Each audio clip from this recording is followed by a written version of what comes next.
bid'ah wa kullu bid'atin dhalalah wa kullu dhalalatin fin nar. Amma ba'd.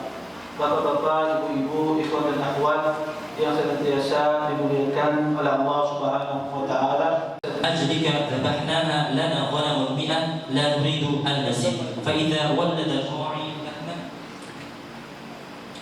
ذبحنا مكانها شاة قال قلت يا رسول الله إن لي امرأة وإن في لسانها شيئا يعني البذاء قال فطلقها إذا قال قلت يا رسول الله إن لها صحبة ولي منها ولد قال فمرها يقول عظها فإن يكن فيها خير فستفعل ولا تضرب ضعينتك كضربك أميتك فقلت يا رسول الله أخبرني عن الوضوء قال اصبغ الوضوء أحسن الله إليكم يا رسول الله أخبرني عن الوضوء قال أصبغ الوضوء وخلل بين الأصابع وبالغ في الاستنشاق إلا أن تكون صائما.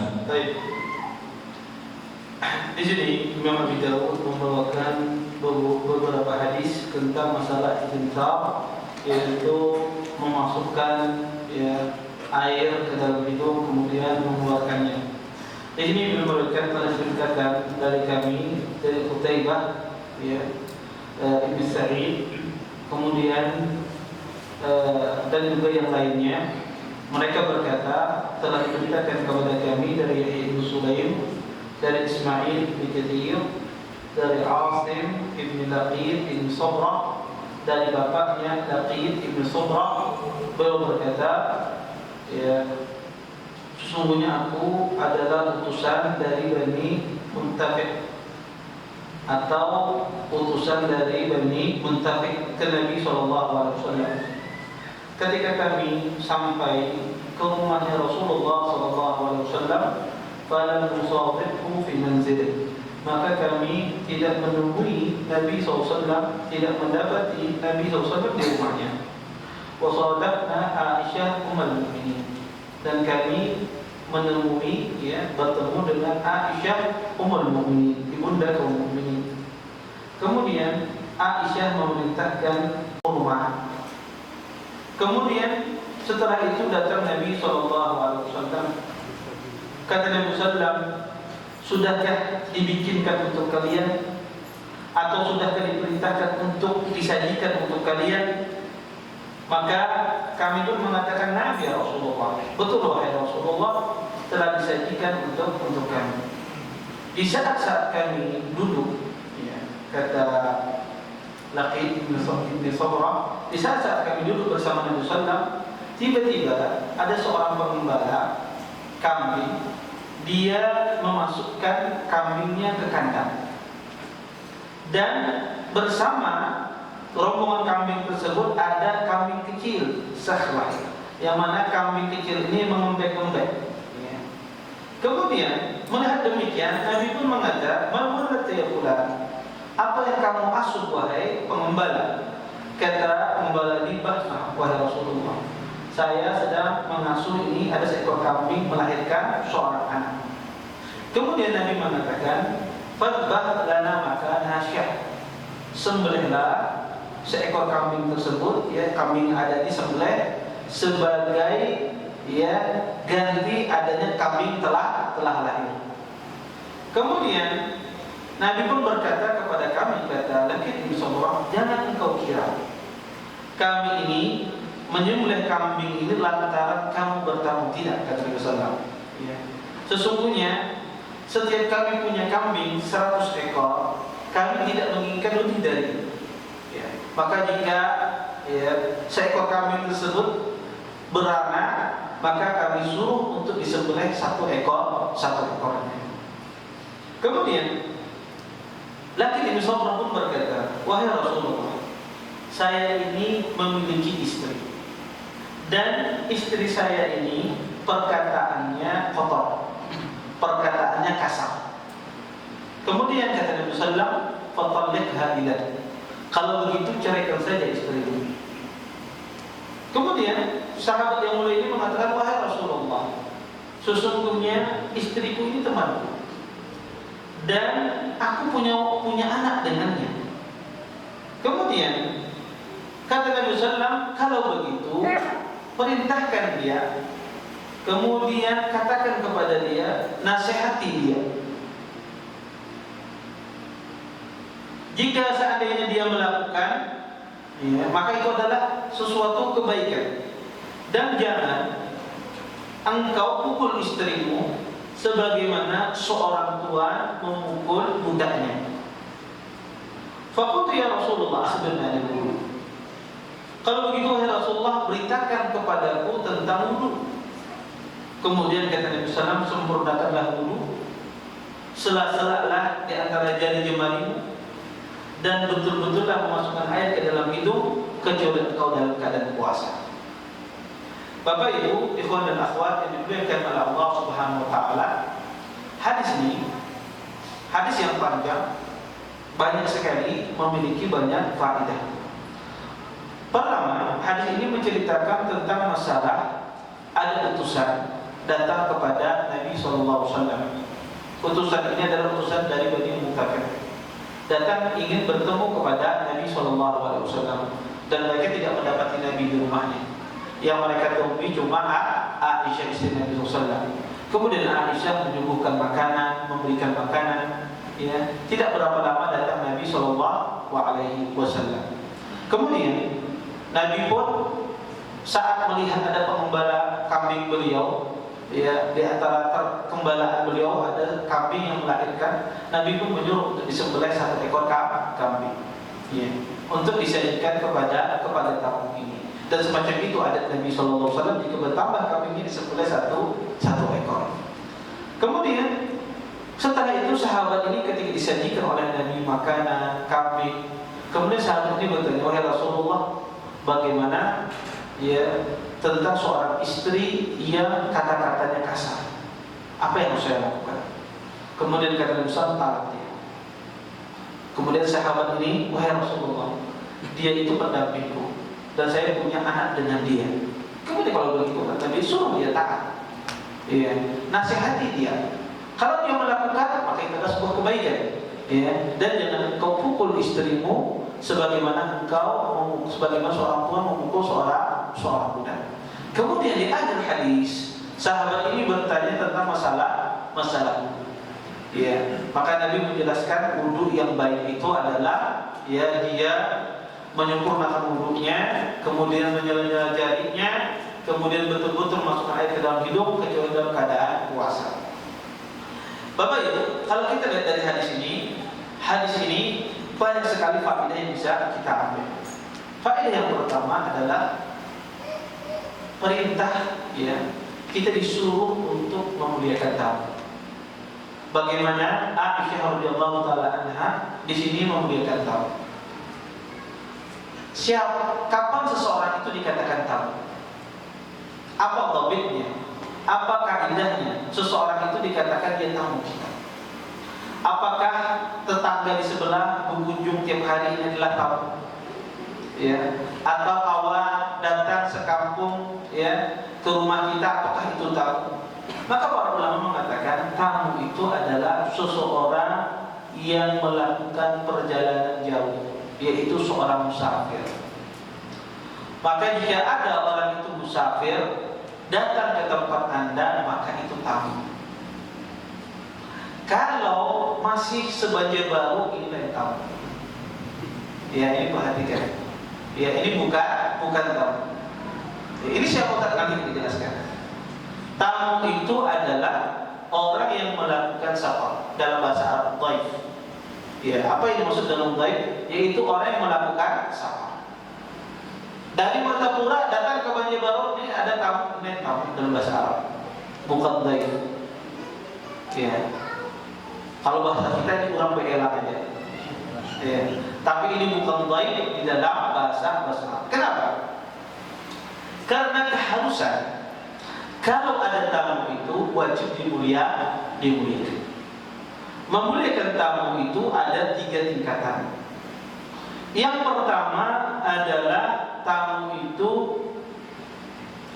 wajib kita muliakan dia 1 hari 1 malam dengan cara kita mengasihkan sesuatu yang lebih yang biasa tidak kita makan. Kalau biasanya kita makan nasi lalu kita taruh ala kadarnya misalnya, ada tamu ditambahi lauknya, ya tambahi lauknya, dan ini wajib 1 hari 1 malam. Ya dia tekan kita membebani diri kita. Hari kedua, hari ketiga ini sunnah saja, maka kasihkan seperti biasa. Ya, kalau biasanya makannya nasi pakai kecap aja nggak apa-apa. Ya, hari kedua dan hari ketiga. Ya. Tetapi hari pertama diservis betul-betul kamarnya. Ya. Hari kedua dan hari ketiga ini sunnah. Hari keempat silahkan mau dijamu atau kada dijamu kada apa-apa. Ya. Karena sudah cukup tiga hari tersebut. Maka hari pertama diservis luar biasa. Hari kedua dan hari ketiga ini hukumnya sunnah. Hari keempat kalau mau silahkan. Kalau tidak juga tidak mengapa. Ya. Sehingga yang disuruh oleh Nabi SAW di dalam banyak hadisnya, ya, muliakanlah kamu kalian adalah orang yang melakukan safar, bukan orang yang datang ke rumah kita. Berarti Ustaz, kalau ada orang daerah, satu daerah, satu kampung, misalnya orang Banjarbaru, kan disuruh makan lah, kan itu apa? Ya, ini kita kalau berdua, jadi usaha hekar, ini kan tahu, kalau disuruh baju putih. Ya. Maka tidak demikian, ini mimbabil ihsan. Anda mengasih makanan, mengasih minum itu mimbabil ihsan. Tetapi bukan sebuah kewajiban. Bukan sebuah kewajiban.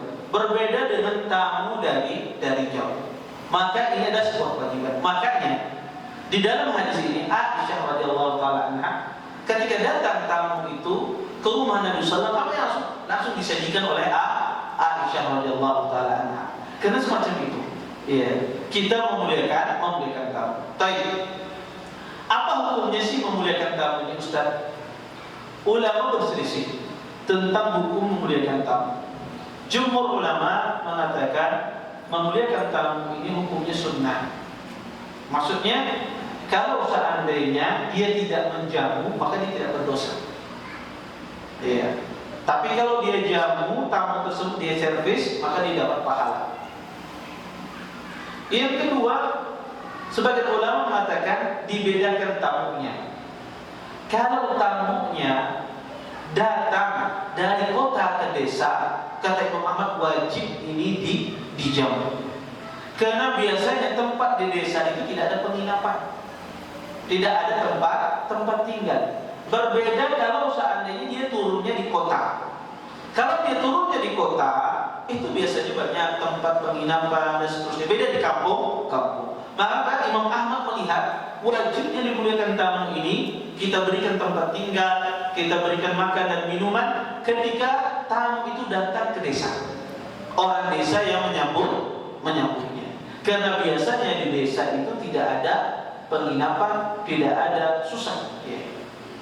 Pendapat yang ketiga, pendapat Imam Malik, bahwasanya kata beliau dimuliakan, wajib memuliakan tamu, memberikan tempat tinggal kalau seandainya tamunya kada bisa duit, kada bisa bekal, hendak menyewa hotel kada ada duitnya, hendak menukar membeli makanan tidak ada duitnya. Ya. Ini biasanya kalau bahari zaman kita mahasiswa. Ya, mahasiswa biasanya ya dulu kita di Madinah yang mencari yang gratisan. Kalau umrah ya dari Madinah ke Mekah mikir di Mekah ini gimana cepat dapat tempat tinggal gratis ya. Dengan 1000 cara dapat aja. Ya. Maka kata Imam Malik kalau dia tidak memiliki uang, tidak memiliki biaya, maka wajib dijamu. Pendapat yang terakhir pendapat para ulama bahwasanya selama dia musafir maka wajib dijamu 1 hari 1 malam, ya, dikasih makanan. Adapun hari kedua, hari ketiga ini hukumnya sunnah, menjamu tamu tersebut. Dan pendapat terakhir adalah pendapat yang rajih, ya, karena sesuai dengan dalil, sesuai dengan dalil. Kemudian di sini Aisyah radhiyallahu taala anha, faedah kedua, ketika tamu ini datang, Aisyah menyambutnya. Di sini menunjukkan bahwasanya boleh memuliakan tamu walaupun suaminya tidak ada. tapi dengan syarat tidak berkhalwat. Maksudnya tidak berkhalwat gimana? Harus di situ ada mahram dari wanita ini, atau ada dia terhindar dari fitnah. Maka di sini Aisyah radhiyallahu taala anha, beliau tidak berkhawat dengan tamu ini karena Aisyah memiliki pembantu. Ya, yang menyajikan ini adalah pembantu Aisyah, bukan Aisyah radhiyallahu taala. Artinya, jika seandainya seorang istri kedatangan tamu dari luar, kemudian dia punya anak di dalam rumahnya, boleh dia sambut. Ya, anak laki-lakinya ini menyambut tamu tersebut. Ya, dia boleh menyambut walaupun suaminya tidak ada. Tetapi yang menyambutnya siapa? Mahram wanita ini, anaknya ataukah saudaranya ataupun yang lain. Maka boleh dia sambut kemudian dia jamu. Tidak mengharuskan menyambut tamu ini adanya suami. Maka para ulama mensyaratkan selama tidak berkhulwat ada mahram dari istri itu di rumah tersebut, maka boleh mereka sambut tamu ini walaupun suami tidak ada. Mahram dari istri, anaknya, bapak istri misalnya di rumah suami, atau saudara istri misalnya yang laki di rumah suami, maka ini tidak mahram. Kemudian di sini ya, Nabi SAW ya, Aisyah ketika menyajikan makanan, maka para sahabat ini langsung makan. Ya, ini faedah yang ketiga. Faedah yang ketiga dari hadis ini, sunnahnya kalau kita bertamu atau berelang ke rumah orang, kalau sudah disajikan makanan langsung makan. Jangan menunggu pemilik rumah itu menyuruh makan. Maka sunnahnya adalah orang kalau disajikan makanan dia makan tanpa menunggu perintah. Jangan pemilik rumah mengatakan tidak tahu malu sih ini, ya langsung makan dulu disuruh. Enggak, sunnahnya kalau dikasih makanan kita makan. Ya. Karena makanan itu disajikan untuk Anda. Kalau dia melarang, untuk apa dia sajikan? Ya, kalau dia tidak mau dimakan, untuk apa dia disajikan? Maka ya itu salah satu bagian dari adab di dalam Islam. Dan itu pertama menjadikan pemilik rumah merasa enak nyaman.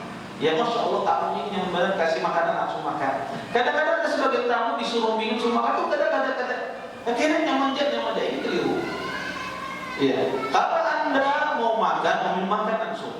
Ya, jangan Anda tahan-tahan. Ya. Atau memiliki asupan belum maka kadang-kadang kan ini saat keliru. Bukan buat masalah supan atau pada supan. Semacam itu para sahabat Nabi SAW disajikan makanan mereka makan. Ya tanpa menunggu pemilik rumah, dan ini mengenakan pemilik rumah. Ya kadang-kadang disuruh pemilik rumah sekali dua kali kita makan, pemilik rumahnya bingung kadang-kadang tujuh sok tamu ini lah makanan ini ambil pulang ke sini diganti sini pulang. Ya, makan ini ya yang paling diketujuin. Ya, sebetulnya anak mengambil sebentar lagi sudah dimakan, pemilik rumah sudah melihat kayaknya makan kan ya. Ya. Maka ini keliru ya, dan ini banyak ya orang Indonesia kadang-kadang memiliki sifat semacam ini, malu-malu ya. Oh ada nyaman, enggak, itu sebenarnya adabnya kita makan ketika kita disajikan. Kemudian faedah yang keempat dari hadis ini adalah Nabi SAW ya, beliau ya tidak takalluf dalam menyambut tamu. Maksudnya apa? Kata para ulama, jangan pula seseorang itu membebani dirinya dalam menyambut tamu. Apa yang bisa dia servis lebih maka dia lakukan. Makanya kata Nabi SAW di sini, jangan engkau kira kami menyembelih kambing ini lantaran tidak. Dan ini kata Nabi karena kebiasaan kami. Kalau kambing kami lebih dari 100 maka kami sembelih. Ya ini kebiasaan kami. Ini menunjukkan bahwa takalluf, ya membebani diri menyambut tamu itu juga tidak demikian. Tetapi kita menyajikan apa yang bisa kita sajikan untuk tamu. Kemudian faedah berikutnya di dalam hadis ini, ya, hadis ini menjelaskan juga keluhan Lakin Ibnu Sabrah tentang istrinya. Kata beliau, wahai Rasulullah, istriku ini mulutnya kasar. Ya. Maka kata Nabi SAW ceraikan. Di sini Para ulama mengatakan sebab seseorang itu boleh menceraikan istrinya, salah satu sebabnya adalah seorang wanita memiliki perangai yang buruk. Salah satu perangai yang buruk dari seorang wanita adalah dia berkata-kata kasar kepada suaminya, ya, berkata-kata tidak sopan kepada suami. Ini salah satu perangai yang buruk. Maka kata Nabi SAW, jika engkau melihat maslahat untuk diceraikan, maka diceraikan. Jika seandainya kau melihat maslahat untuk dipertahankan, maka pertahankan. Itu maksudnya. Oleh karena itu, kata Syekh Islam Ibnu Taimiyah, rahasia rumah tangga itu lenggang, rumah tangga itu awet. Kata Syekh Islam Ibnu Taimiyah apa? Cuma satu. Seorang wanita yang bisa menahan lisannya, maka pasti rumah tangganya akan awet. Tapi sebaliknya, seorang wanita yang tidak bisa menahan lisannya, maka rumah tangganya sebentar saja. Maka yang antum perhatikan, perceraian yang ada, antum lihat aja, perceraian yang ada pasti kebanyakan wanitanya melawan. Memiliki lisan yang melawan, tulul lisan, kata Islam, memiliki panjang lisan. Maka akhirnya terjadi perceraian. Karena senjata terakhir kaum pria itu apa? Sering saya sebutkan, pria itu kalau sudah kalah berdebat, apa akhirnya? Cerai. Itu udah pria dah. Mentok-mentok pria itu kan mikir yang lain. Wah ini kalau cerai aja deh, kamu ceraikan. Iya. Itu senjata terakhir pria. Iya. Karena pria itu sering saya katakan, pria itu kalau berdebat dengan wanita pasti kalah. Iya. Karena wanita itu jalan otak kanan kiri jalan. Iya. Apa saja yang antum sebutkan dia punya hujah, walaupun tidak masuk akal, tapi dia pasti akan jawab. Iya. Apa saja akan dia jawab. Iya. Maka pria ketika dia kalah, pasti dia akhirnya apa? Kalau berdebat, ini kalau aku cerai dia mau pada kita. Maka kata dan ini rahasia sebetulnya, rahasia bagi kaum wanita. Kalau dia ingin rumah tangganya itu rumah tangga yang lega, tidak terjadi pertengkaran, diam. Maka dia wanita yang diam di dalam permasalahannya, rumah tangganya rumah tangga bahagia, rumah tangga yang sakit. Ya, dan ini betul.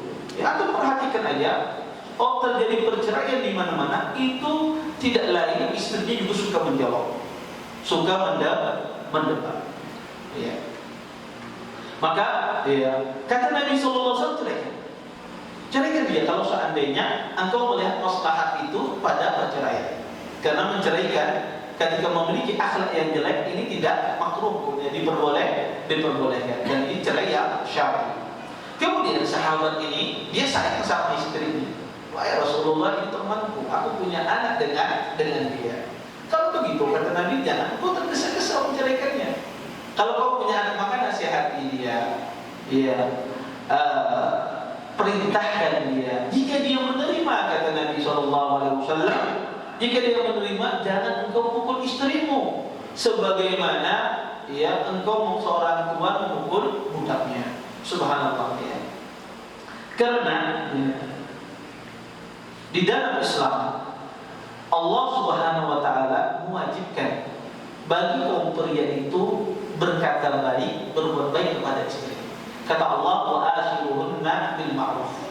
Pergaulilah istrimu dengan ma'ruf, dengan baik. Perintah ini banyak salah dipahami oleh kaum pria. Kaum pria, para suami berpikir berbuat baik kepada istri itu hukumnya sunnah saja. Saya berkata baik, ini hukumnya sunnah saja. Karena kedermawanan saya ngasih istri, ini sunnah saja. Tidak.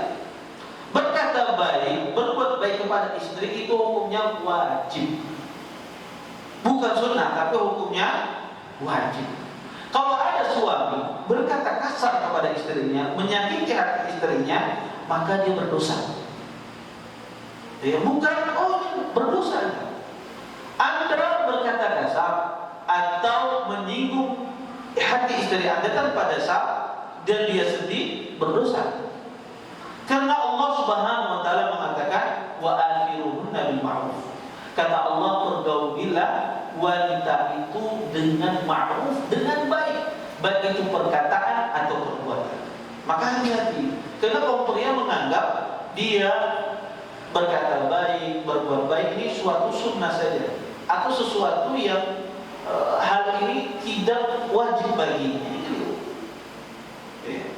Anda menyaliti bini Anda, memamainya dengan pamaian yang luar biasa, padahalnya ada ingat menaruh kunci mobil aja.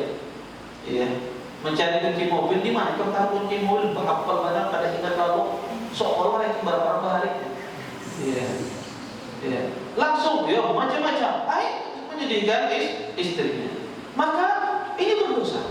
Ini berdosa. Karena Allah Subhanahu wa taala mewajibkan perintah ulama. Makanya kata para ulama, kedudukan laki-laki di sisi Allah Subhanahu wa taala, kedudukan suami di sisi Allah dan Rasulnya adalah sejauh mana dia memuliakan istrinya. Maka laki-laki yang mulia di sisi Allah, suami yang mulia di sisi Allah dan Rasulnya, sejauh mana dia menempatkan istrinya sebagaimana yang Allah tempatkan di dalam Al-Quran dan Sunnah. Karena wanita itu dimuliakan. Makanya Islam itu datang dengan membawa adab-adab yang luar biasa. Karena wanita pada zaman jahiliyah itu dihinakan. Tidak ada harganya, bahkan dikubur hidup-hidup. Datang agama Islam mengangkat derajat wanita ini setinggi-tingginya. Bagaikan wanita itu adalah seorang ratu yang tidak bisa disentuh kecuali oleh rajanya saja, yaitu suaminya. Maka diatur sedemikian rupa bagaimana Islam itu memuliakan seorang wanita.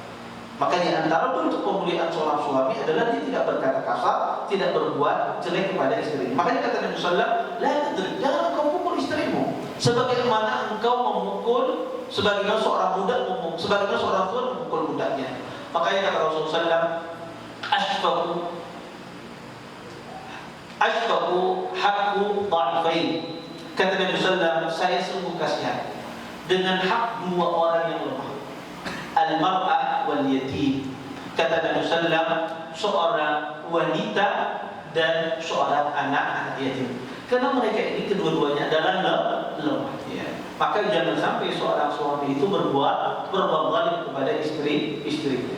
Kemudian, setelah itu Nabi SAW, sahabat ini bertanya tentang masalah wahai Rasulullah, beritakan kepadaku tentang wudu ini. Bagaimana hukum wudu ini? Kemudian Nabi mengatakan asbighul wudu, sempurnakan wudu. Sempurnakan wudu maksudnya adalah kita melakukan wudu yang wajib dan sunnahnya. Kemudian kata Nabi, wa khallil bainal asabi', maka sela-selalah jari jemarimu ketika berwudu. Apa hukum menyela-nyela jari ketika berwudu? Terjadi khilaf di kalangan para ulama dalam masalah ini. Sebagian ahli ilmu melihat bahwasanya menyela-nyela jari ketika berwudu ini hukumnya wajib karena ada perintah wa khallil bainal asabi'. Sebagian ulama mengatakan tidak wajib. Kenapa tidak wajib? Karena hadis Umar Maula Utsman bin Affan tidak menyebutkan menyela-nyela jari Nabi SAW ketika berwudu. Dan juga di dalam Al-Quran tidak disebutkan perintah untuk menyela-nyela jari ketika berwudu. Oleh karena itu para ulama mengatakan menyela-nyela jari, baik itu jari tangan, jari jemari tangan, ataukah jari jemari kaki, ini hukumnya sunnah. Hukumnya sunnah dan tidak wajib, tidak wajib. Kemudian wadalik istinsyaqi ila takuna sha'na, dan betul-betullah masukkan air ke dalam hidung kecuali engkau dalam keadaan puasa. Dan istinsyaq ini sudah kita jelaskan pada pertemuan sebelumnya. Baik, lanjutkan berikutnya. Assalamualaikum. قال حدثنا عقبة بن مكرم قال حدثنا يحيى بن سعيد قال حدثنا ابن جريج قال حدثني إسماعيل بن كثير عن عاصم بن لقيط بن صبرة عن أبيه وافد بن المنتفق أنه أتى عائشة رضي الله عنها فذكر معناه قال فلم ننشب أن جاء النبي صلى الله عليه وسلم يتقلع يتكفى وقال عصيدة ما كان خزيرا. Kemudian diriwayatkan dari Uqbah ibn Mukrim, ya, kemudian beliau berkata diriwayatkan dari Ibnu Sa'id, dari Ibnu Juraid, dari Ismail bin Katsir, dari Asim bin Latif bin Sabra, dari bapaknya, bahwasanya peristiwa juga utusan Bani Muntafid dia datang kepada Aisyah, ya. Kemudian beliau menyebutkan di situ, ya, ada perbedaan lafaz, ya. Ya, di dalam sebagian riwayat dia taqalla, ya, di dalam riwayat ini dia takaffa, dan maknanya sama. Kemudian dalam sebagian riwayat disebutkan asidah, ya, sebagai ganti khazira. Ya, khazira itu makanan, semacam bubur, ya, ada dagingnya, diganti dengan, ya, dalam sebagian riwayat adalah asidah, bukan khazira. Baik. Dan riwayat ini juga riwayat yang sahih. Lanjutkan hadis berikutnya. Assalamualaikum. قال حدثنا محمد بن يحيى بن فارس قال حدثنا أبو عاصم قال حدثنا ابن جرير بهذا الحديث قال فيه إذا توضأت فمضمض. Diriwayatkan dari Muhammad bin Yahya bin Faris, beliau berkata diriwayatkan oleh Abu Asim, beliau berkata diriwayatkan oleh Ibnu Juraid dengan hadis yang sama, tapi di sini ada tambahan idza tawadda'ta famuqbil. Jika engkau berwudu maka berkumur-kumurlah. Di sini ada perintah tentang masalah berkumur-kumur. Berdasarkan hadis ini, sebagian ulama di kalangan mazhab Hanabilah mereka mewajibkan berkumur-kumur ketika berwudu. Kenapa? Karena ada perintah di dalam hadis ini, famuqbil. Jika engkau berwudu maka berkumur-kumurlah. Dan asal perintah jika didapati di dalam Al-Quran atau di dalam As-Sunnah, maka itu menunjukkan sebuah kewajiban. Makanya para ulama mengatakan, sebagian ulama mengatakan bahwasanya berkumur-kumur ketika berwudu itu hukumnya wajib berdasarkan hadis-hadis ini. Tetapi hadis ini kalau kita lihat dari sisi sanadnya, yang benar adalah tidak ada perintah berkumur-kumur. Kata-kata komotmen ini riwayatnya syadzah. Riwayatnya adalah riwayat yang lemah. Riwayat yang sahih tidak menyebutkan perintah berkumur-kumur. Oleh karenanya, berkumur-kumur ketika berwudu itu hukumnya sunnah. Adapun yang wajib adalah beristinsyaq. Air ke dalam hidung itu hukumnya wajib karena ada perintah. Adapun berkumur-kumur ini tidak wajib. Kenapa tidak wajib? Karena hadis yang memerintahkan itu hadisnya lemah. Yang ada hanya adalah perbuatan Nabi. Perbuatan Nabi SAW tidak menunjukkan, ya, perbuatan Rasulullah itu tidak menunjukkan wajibnya sesuatu. Sehingga para ulama mengatakan berkumur ini tidak wajib ketika berwudu. Wallahu ta'ala. Baik, lanjutkan hadis berikutnya. Assalamualaikum. Bab takhlil lihyah. Baik, bab takhlil al-lihyah. Bab tentang menyela-nyela jenggot. Ya. قال حدثنا أبو توبة يعني الربيع بن نافع قال حدثنا أبو المليح عن الوليد بن الزوران عن أنس بن مالك رضي الله عنه أن رسول الله صلى الله عليه وسلم كان إذا توضأ أخذ كفا من ماء فأدخله تحت حنكه فخلل به لحيته وقال هكذا أمرنا ربي عز وجل. قال أبو داود والوليد بن الزوران روى عنه حجاج بن الحجاج وأبو المليح الرقي. Baik. Bab takhlil al-lihyah. Ya, bab tentang menyela-nyela jenggot.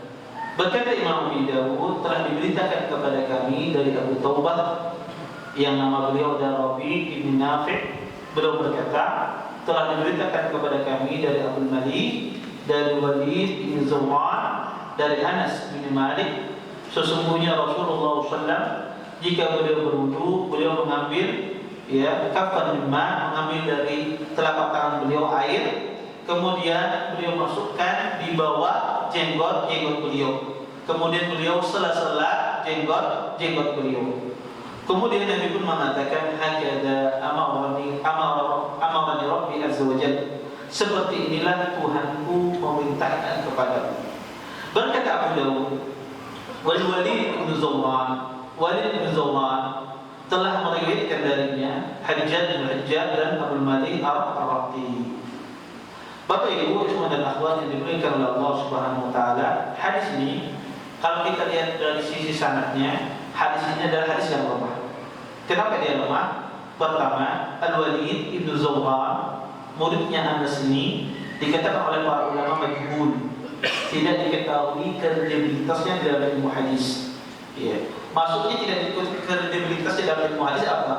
Maksudnya adalah rawi ini tidak ada ulama yang berkomentar tentangnya, baik itu tentang kuatnya hafalannya, tentang kejujurannya, amanah, tidak ada ulama berkomentar dia. Dan juga tidak ada ulama yang mencelanya, ulama dia. Maka ketika ada rawi semacam ini, maka dikatakan dia adalah rawi yang majhul. Rawi yang majhul maka ditolak. Ya, walaupun bisa jadi dia adalah ulama besar, tetapi kalau tidak diketahui kredibilitasnya di dalam ilmu hadis, ya bisa jadi tidak diterima. Ya, maka tidak semua orang alim itu dia fakih di dalam ilmu agama, ya, diterima riwayat dalam ilmu hadis, karena periwayatan hadis itu ada sesuatu yang lebih. Dia tidak hanya ya jujur, amanah, tidak berdusta, tapi sisi lain dia juga harus kuat hafalannya, ya, terjaga hafalannya. Makanya Abu Hanifah, beliau adalah seorang ulama mazhab terkemuka, mazhab Abu Hanifah. Tetapi di dalam ilmu hadis ditolak hadisnya oleh para ulama hadis. Ya, ditolak oleh hadis oleh para ulama hadis. Kenapa kita menolak? Ya, maka tidak semua alim itu diambil riwayat karena periwayatan hadis ini ada sesuatu yang lebih. Ya, sehingga tidak hanya dikenal orang itu ilmunya, tetapi juga dilihat bagaimana ingatannya, bagaimana hafalannya. Maka ya, orang kalau ada menggabungkan sifat kuat hafalannya dan adalah jujur, tidak berdusta, memiliki adab yang baik, barulah rawi itu dikatakan rawi yang thiqah, rawi yang terpercaya. Jika tidak, maka dikatakan dia adalah rawi yang lemah. Ya. Wallahu a'lam. Ini adzan. Tadi adzan dulu.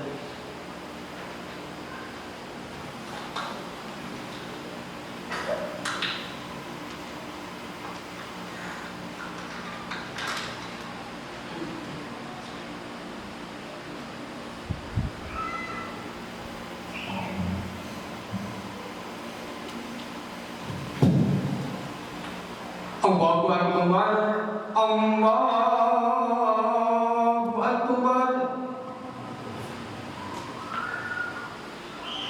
Allahu Akbar,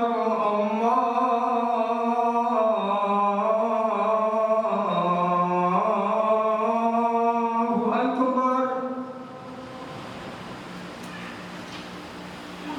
Asyhadu an la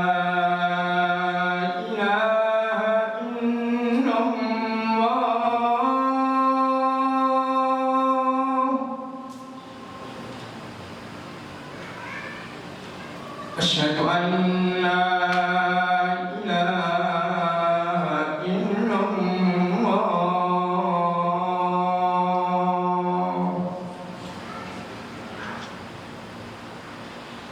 Asyhadu anna Muhammadar Rasulullah.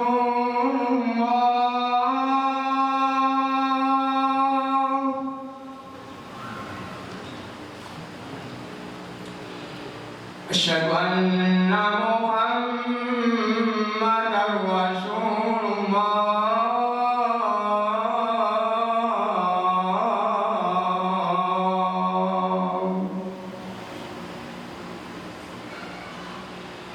Hayya 'alas shalah.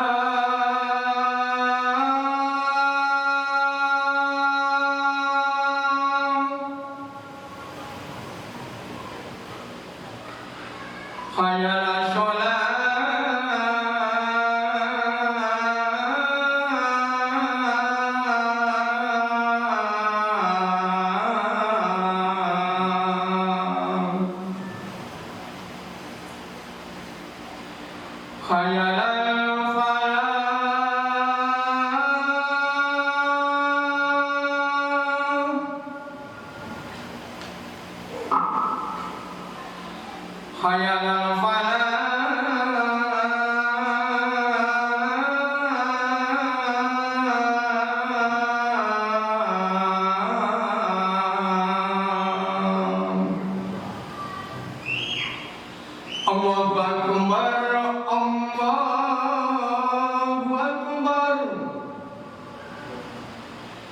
لا إله إلا الله.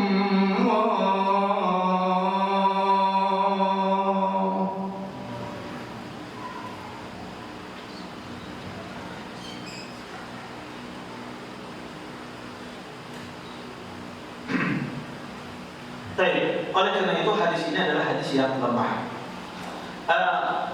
Ada 14 hadis yang menjelaskan tentang menyela-nyela jenggot.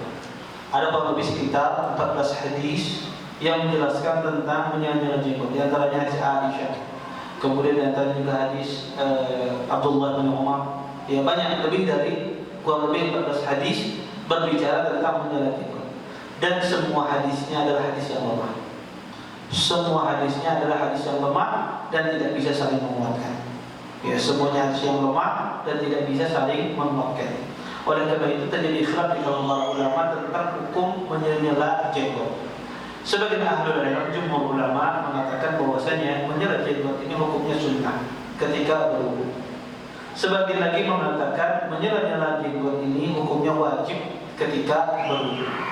Sebagian lagi mengatakan bahwasanya menyela-nyela jenggot ini hukumnya makruh, dan ini pendapat Imam Malik. Ya, bahwasanya menyela-nyela jenggot ini hukumnya makruh kata beliau ketika berwudu. Kenapa beliau menganggap makruh ketika berwudu? Karena tidak ada dalil. Ya, tidak ada dalil yang sahih di dalam masalah ini.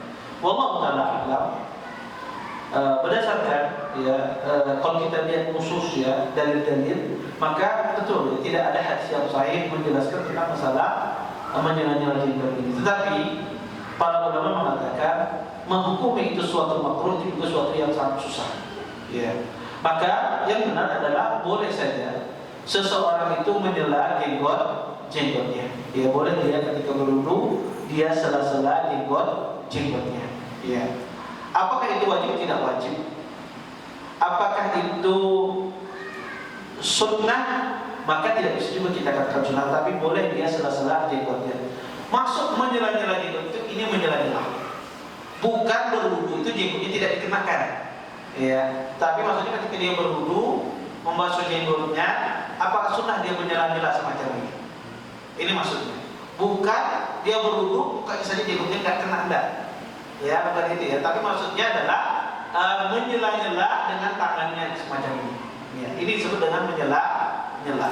Apakah sunnah orang memasukkan tangannya ke dalam sini? Ya, maka jawabannya adalah tidak ada dalil yang menjelaskan. Tapi kalau dilakukan oleh seseorang, dia ingin meratakan misalnya air ke seluruh jenggotnya, maka tidak mengapa.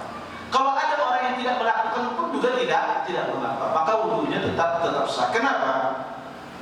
Karena wudu ini adalah thaharatus sughra, ya, bertaharah yang kecil, ya, bukan thaharatul kubra, bukan bertaharah dari hadas yang besar, tapi dari hadas yang kecil. Dan hadas kecil itu sifatnya adalah takhfif, banyak keringanan. Makanya ketika kita mengusap rambut itu diusap tidak basuh, tidak dibasuh karena adanya keringanan. Seperti itu pula ketika seseorang membasuh jenggotnya, maka cukup dia basuh. Kalau seandainya dia sela-sela tidak mengapa, tetapi kalau seandainya dia tidak nyela-nyela juga tidak mengapa.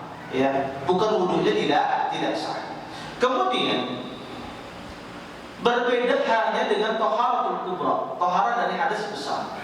Taharah dari hadas besar sifatnya itu tidak ada takhfif, tidak ada keringanan. Sifatnya itu adalah harus merata. Makanya kalau kita mandi besar, maka harus air itu betul-betul mengenai seluruh tubuh kita. Jenggot ini juga betul-betul kena sampai ke dalamnya. Ya. Kalau kita mandi besar, tapi berbeda dengan berwudu. Berwudu ini sifatnya adalah taharah dari hadas kecil, dan asalnya hadas kecil itu sifatnya banyak keringanan. Baik. Ya, mungkin ini dapat belum sampaikan, mudah-mudahan bermanfaat dan perlu sampaikan. Sebelum kita tutup, mungkin kita jawab beberapa pertanyaan. Baik, ada yang mengangkat tangan? Ada yang bertanya, silakan. Allah, silakan.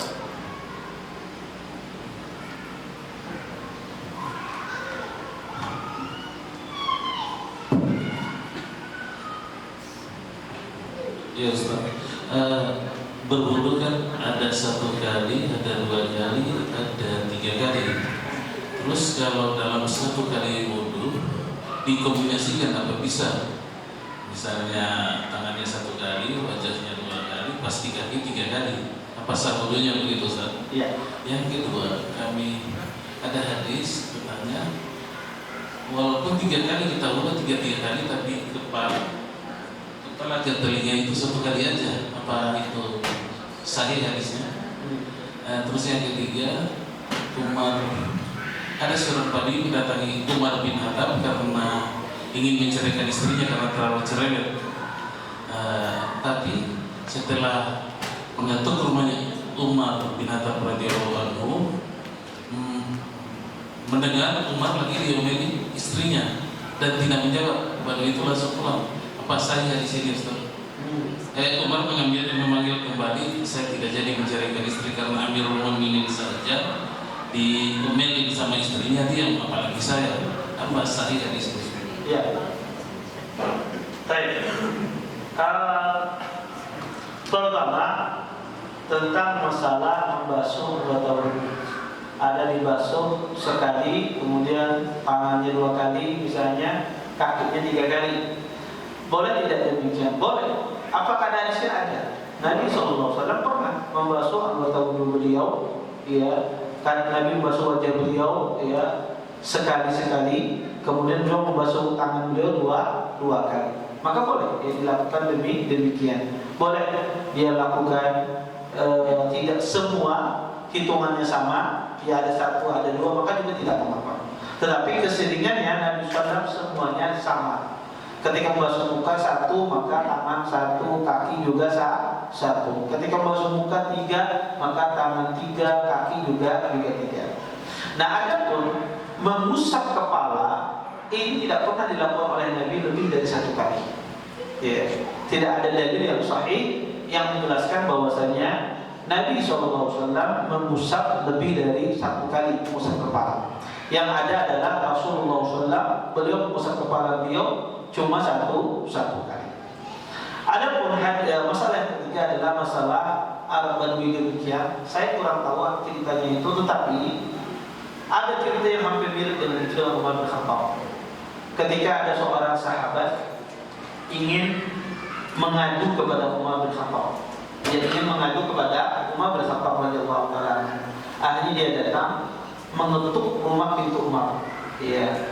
Kemudian dijawab oleh istri Umar. Kemudian tiba-tiba sahabat itu langsung pergi.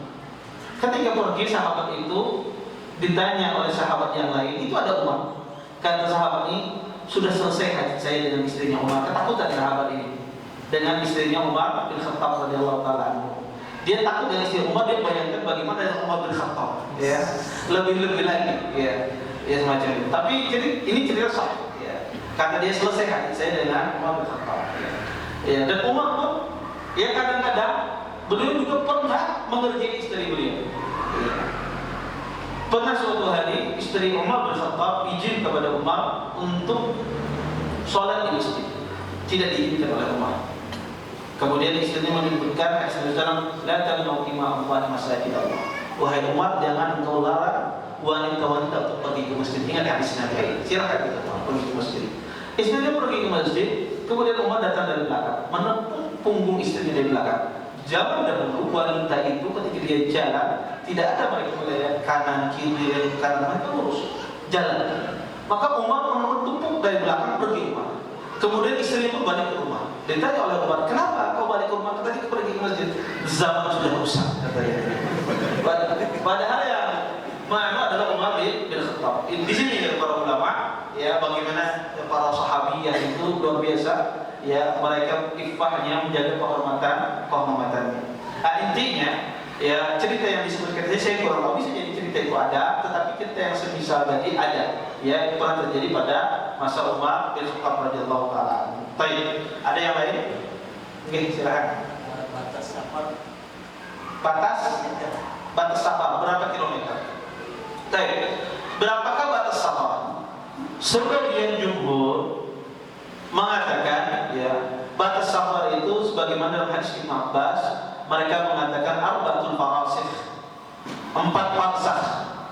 4 parsah itu kalau kita jadikan kilometer kurang lebih sekitar 82 atau 84 kilometer. Tetapi hadis ini hadis yang lemah. Iya. Dan ini perkataan Ibnu Abbas dan perkataannya juga lemah. Iya. Sehingga yang benar tidak ada hadis sahih yang membatasi batasan safar. Tidak ada hadis yang sahih yang menjelaskan batasan-batasan safar. Oleh karena itu kata para ulama, batasan safar itu dikembalikan ke urut masing-masing. Urut di suatu tempat. Bisa jadi di suatu tempat pergi ke tempat ini safar akan dihukum safar. Iya. Ustaz, urut betah orang di sini Mina kada tahu ada tahu. Ya, ini safar kan ada tahu. Ya, banyak orang tidak tahu. Banyak orang tidak paham. Ya. Maka kata para ulama, kalau di suatu tempat itu orang tidak mengerti ini safar atau tidak, dan ini kebanyakan kita sekarang ini, ya, maka dilihat marina tanda-tanda safar tersebut. Di antara tanda safar itu orang biasanya membawa bajunya. Kemudian di antara tanda safar itu membawa uang berlebih. Ya, kalau sekitar Banjar Baru aja bawa 1.000 tidak apa-apa ya. Ya, bensin habis kawannya berpikir jalan kaki. Tapi kalau dia pergi ke suatu tempat, kalau kadang membawa duit, kebingungan dia. Maka ini korina tanda-tanda safar. Dan biasanya juga orang safar itu memakai pakaian yang bagus ketika dia safar. Ya, ya. Atau kalau di daerahnya pakai baju kaos putih jadi dia sepeda motor. Ya. Tapi kalau dia mau menuju suatu tempat dia harus pakai baju yang bagus, pakai minyak wangi, kadang-kadang semacam itu. Ya, makanya kata para ulama adalah qarina tanda-tanda safar. Kalau ada tanda-tanda semacam ini pada diri seseorang, kemudian dia tidak tahu itu bahwa urut di sana safar tidak, maka ini menunjukkan safar. Ini menunjukkan safar. Intinya safar itu dikembalikan kepada urut suatu daerah masing-masing. Bisa jadi di Martapura sini, urutnya orang Martapura sini pergi ke Banjarmasin itu sudah safar. Bisa jadi. Ya. Bisa jadi urutnya orang Banjarbaru ini pergi ke Banjarmasin itu tidak safar. Ya, maka dikembalikan kepada urut masing-masing di suatu tempat. Ya. Bisa jadi orang Jakarta pergi ke Bekasi dia nantinya safar.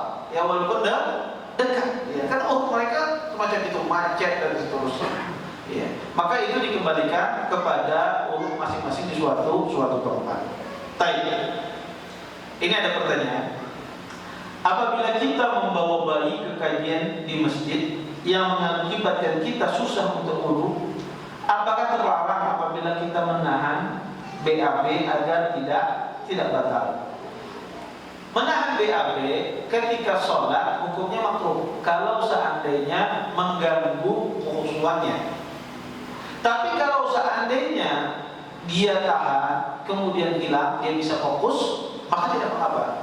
Karena sebagian orang itu masya Allah pintar dia menahan, ya, sehingga apa? Dia bisa fokus. Ya. Ada sebagian orang tidak pandai dia menahan, kada tahu. Ya. Tapi ada sebagian orang dia bermain, ya, dia bisa hilang. Ya. Maka kalau dia hilang, maka ilahnya itu sebab kenapa dimakruhkan mengganggu khusyuan di dalam sholat. Kalau seandainya dia bisa khusyuk di dalam sholatnya, dia tahan misalnya sebentar, kemudian dia bisa khusyuk, maka tidak ada masalah, hilang kemakruhan karena ilahnya sudah hilang.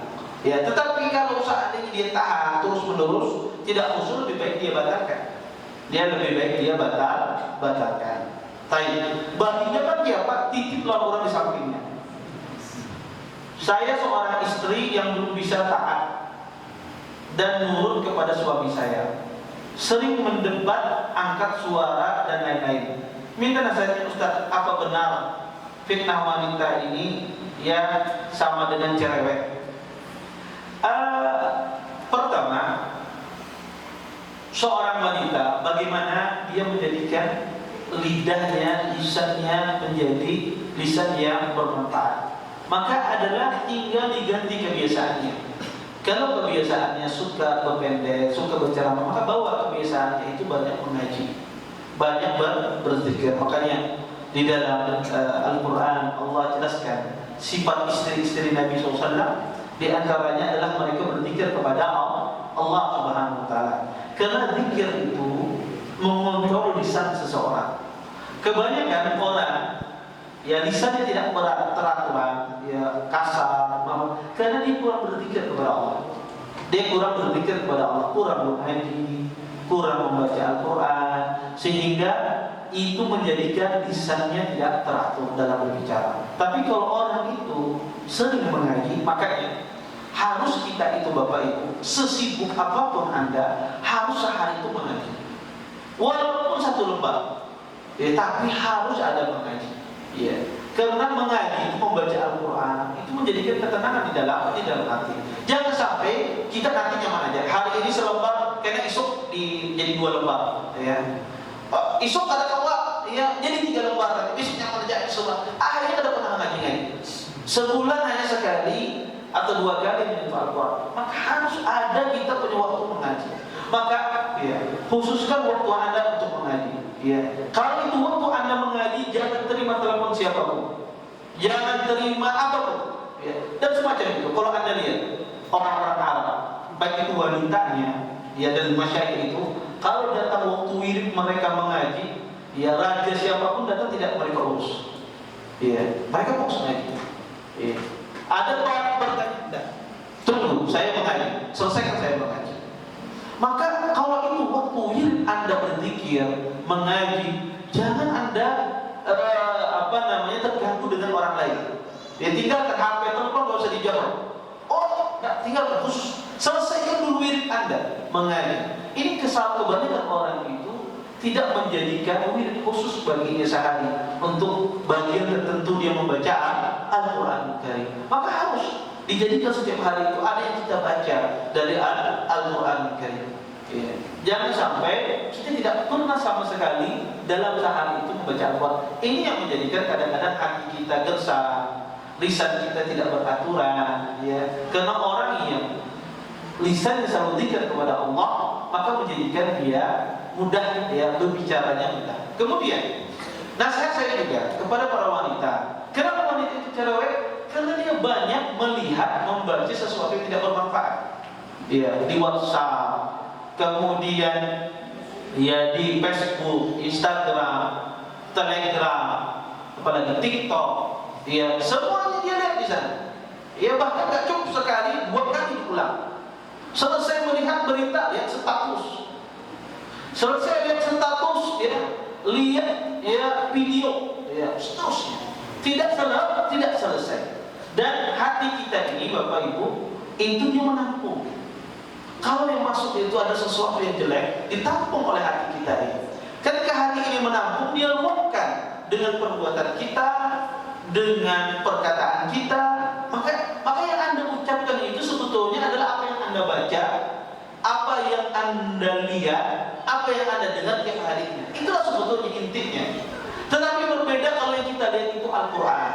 Yang kita baca itu adalah sesuatu yang bermanfaat dari firman Allah, dari hadis Nabi SAW. Maka itu yang akan ditampung oleh hati kita. Yang keluar pun juga demikian. Keluar itu pun yang baik. Ya. Nah, ini yang menyebabkan kadang-kadang sebagian akhwat atau sebagian laki-laki juga yang keluar, ya, perkataan-perkataan yang tidak baik. Ya. Kemudian, apakah karena wanita itu cerewet? Ya, tidak juga. Banyak juga wanita, masya Allah, pendiam. Ya. Banyak juga wanita, masya Allah, ya, mereka itu berzikir kepada Allah. Dan subhanallah, wanita itu sebetulnya ummahat, ibu-ibu itu sebetulnya ahli ibadah. Ya, sangat mudah beribadah. Bahkan lebih getol ibu-ibu biasanya beribadah daripada bapak-bapak. Datang kajian paling semangat. Ya, kemudian ya bersedekah paling banyak. Ya, lebih semangat biasanya ibu-ibu itu bersedekah. Tetapi kadang-kadang disebabkan karena salah pergaulan, salah pertemanan, sehingga terpengaruh dengan temannya. Kadang-kadang mengikuti gaya hidup orang, akhirnya salah, ya, dalam bersikap. Ya, kadang-kadang juga mereka tidak mengontrol, ya, lisan mereka. Ya, akibat tadi membaca sesuatu yang tidak baik. Ya, ini yang menyebabkan kadang-kadang sebagai wanita itu keliru. Wallahu a'lam. Bagaimana sikap istri apabila sering dikritik masakannya, kebersihan rumah, kerapian baju anak-anak oleh suami. Masya Allah. Ini suaminya luar biasa. Tapi alhamdulillah, ya kritikan suami itu masukan. Ya kalau seandainya suami mengkritik, ya harus rapi. Ya karena ada sebagian suami itu sangat memperhatikan kerapian. Kalau istrinya melipat baju, ujung dan ujungnya tidak sama, bawah dan atasnya, kata mau ya. Ya, ulangi lipatannya. Karena ada sebagian suami demikian. Dan saya tahu, saya punya teman gitu. Kalau dia melipat baju, ujung dan ujungnya tidak sama urutannya, diulangi.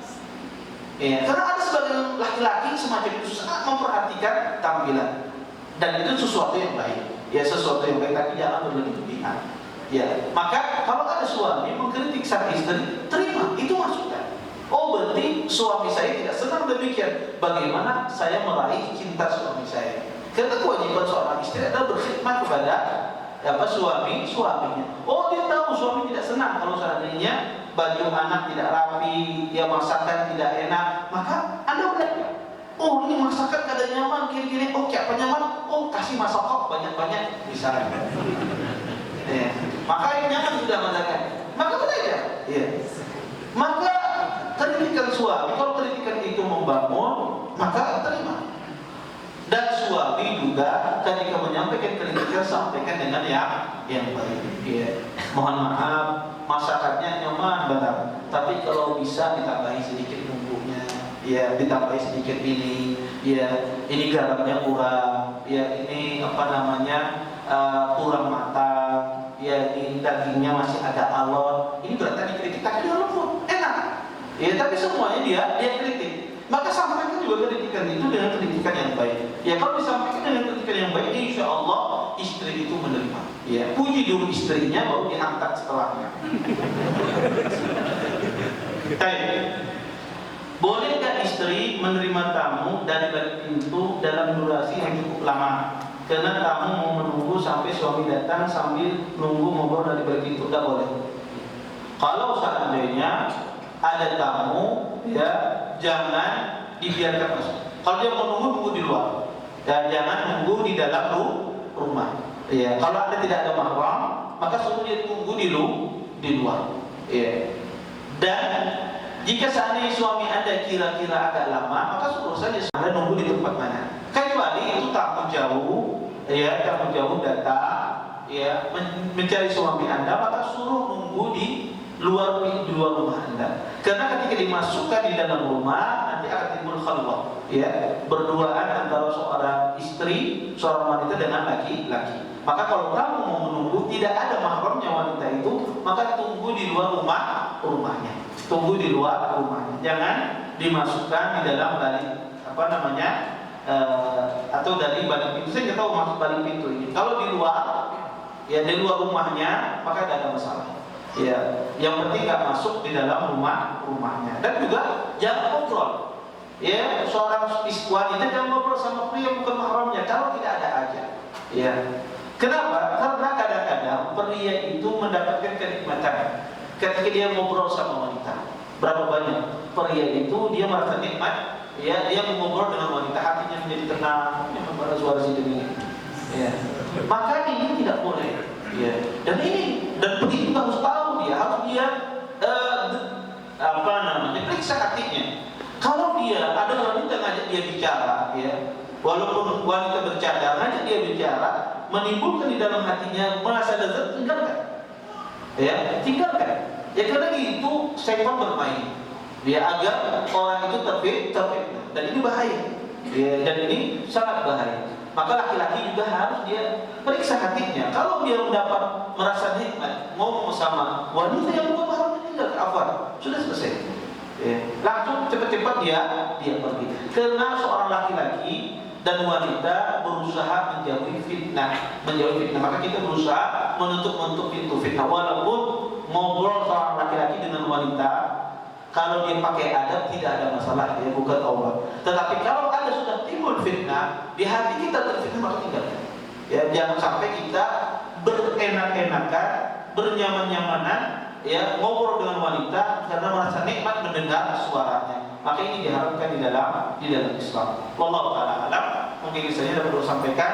Mudah-mudahan bermanfaat. Untuk barakatul majlis. Subhanallah wa bihamdika asyhadu an la ilaha illa anta astaghfiruka wa atubu ilaik. Assalamualaikum warahmatullahi wabarakatuh.